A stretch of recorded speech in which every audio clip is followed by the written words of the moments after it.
say Mid-Atlantic Rock Reviews rocks. Hey everybody, K-Rock here from Mid-Atlantic Rock Reviews, and I am so excited, and I'm going to try not to fan gush and pull Chris Farley here. Chris Farley? Yeah, did you ever see that? Chris Farley on Saturday Night Live where he's like, he totally loses it in front of his idols, and he just can't talk anymore, so you'll have to Google it. He was interviewing Paul McCartney, and he lost his mind. Oh yeah, remember that one time when you were playing with the Beatles? That was cool. Yeah, that was pretty cool. So we are with Matt and Tony from Pop Evil. You guys that watch our site know we are all over these guys. And the first thing I got to ask tonight, talk about the Michigan song. Well, we I caught him off guard. I love it. We did that for, you know, obviously we're from Michigan, so it makes sense. You know, we did it for the Wolverines, and we did that song. We also, you know, recorded it at Johnny K's studio out in Chicago on some off time that we had, and we've had it for a little bit now, and it got leaked out.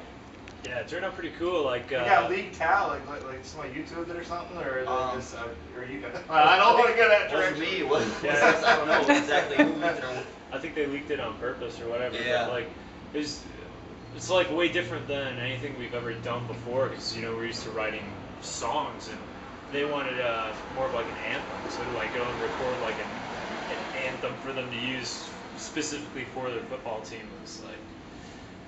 We're pretty excited about it, just to see what kind of response it gets, because it's like a whole new group of people that we're going to reach with that, with ESPN and everything else. Been getting a crazy amount of exposure. You guys had a little of that, right? 48 hours. You had a little. I'd like hear you guys on lead-ins all the time on sports shows and things like that. Yeah, here and there, but I mean, they really picked up on it. They put it on the front page of ESPN, on our music page, Guitar World, everything on it on their website. Like it's just. It's snowballing, man, and it just you know, just was just released, so it's crazy. Now I got a question for each of you. I'm gonna start with Tony. Okay, Purple, song Purple. We met you guys a couple months ago, and we've been talking about it ever since. How special that song seems to you. Can you talk a little bit about song Purple? Yeah, well, you know, when I started writing that, it was initially about a friend of mine who lives in Florida now, and we were really close friends, still are. You know, spent a lot of time causing trouble in the Michigan bars. And her and I got these matching tattoos on our shoulders of purple flowers, purplish flowers, and so that's why I, you know, when I started writing it, it starts with it's a beautiful, beautiful color you wear upon your skin in a burning shade of purple on a flower permanent. So it started off about these matching. Then when Lee got a hold of it, we changed it up a little bit, you know, and he kind of put his spin and take on it, and it gave the song like a whole new perspective and a different kind of life to it. That's right, because that song was written like we used to play that song. Yeah. Tony and I played together before we ever played in Pop Evil, and that was a song that Tony had written before we were. So that's been around a long time. Yeah, and then it changed and kind of developed and turned into its own thing. How many songs do you have in the hopper, like waiting to come out? Tons of ideas, man. Like we've got snippets and ideas all over the place. Like I think when we went in the studio this past time, we had like 30 songs or 35 songs.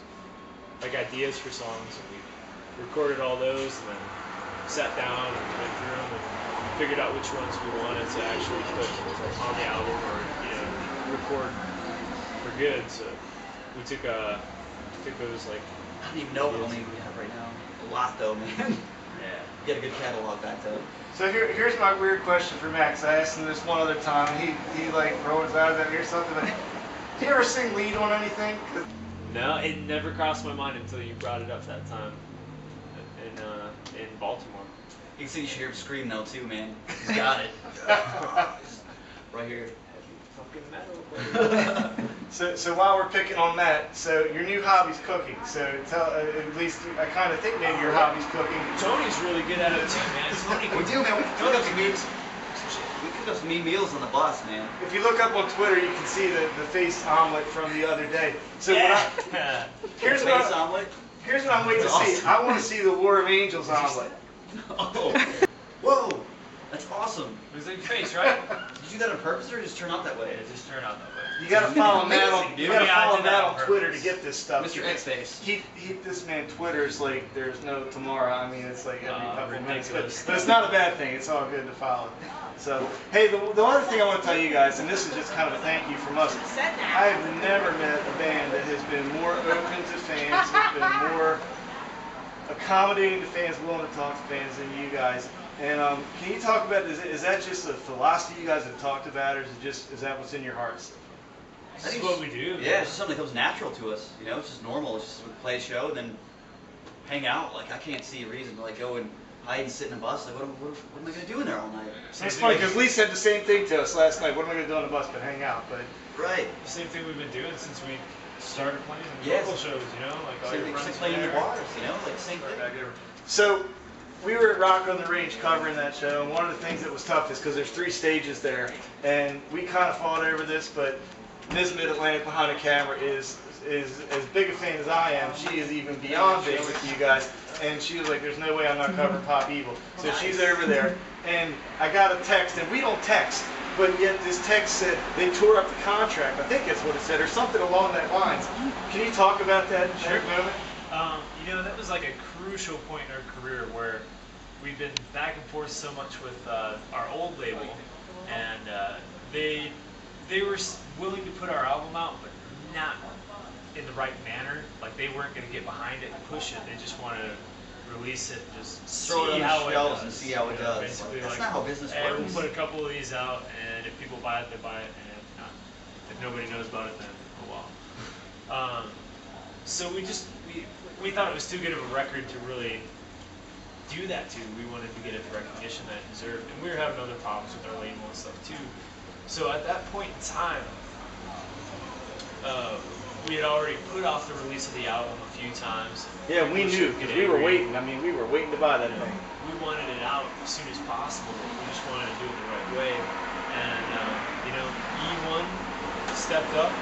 Inside you hope for a scandal. I love a good on bad. So tell me, do you wanna play? So bring your daisy. Come on, girl, on your knees, bow down like you're starting back. Come on, little girl, when you and me. Everybody knows how you sex me dirty. Come over, we're not done. Everybody wants to ride.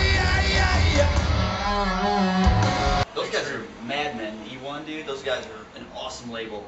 I mean, This is those your current So, label. yeah, our Yeah. current label. So, like, you know, our old label, we're just like, yeah, rip that up, dude.